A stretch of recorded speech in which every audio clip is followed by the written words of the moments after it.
Did you know that we are eating more fish than ever before? In 1961, we were eating 9 kilos per person, but in 2015, the amount had risen to 20 kilos.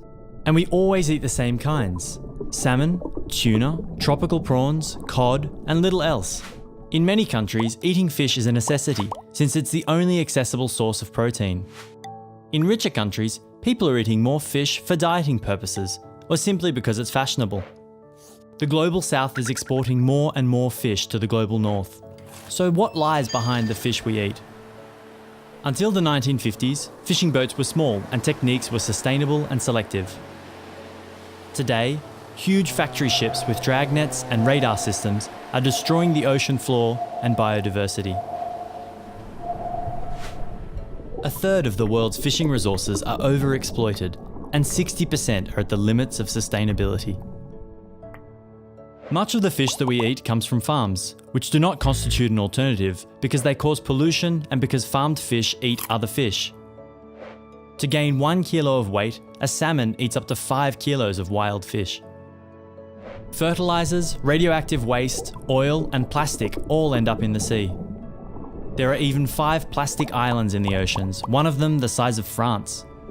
Bits of plastic end up in the stomachs of fish, and therefore end up on our plates too.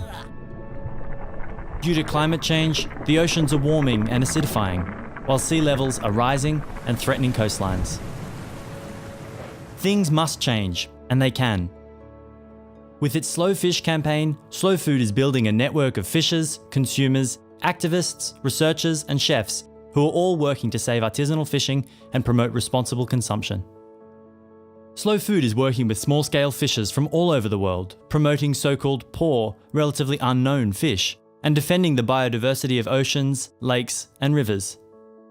Do you realise that you too can do a lot to help? Learn to vary. Little-known fish and algae are often cheaper and tastier. Look for fish of the right size. Every species has a minimum size below which it shouldn't be fished, sold, and eaten. Avoid eating farmed carnivorous fish and opt for species such as bivalves that grow sustainably. Go for local fish and learn to read labels. Remember that even fish are seasonal. Speak to your fishmonger or find a fisher you trust, and don't be afraid to ask them when and where your fish was caught. All around the world, Slow Food is fighting for good, clean, and fair food for all. Join us.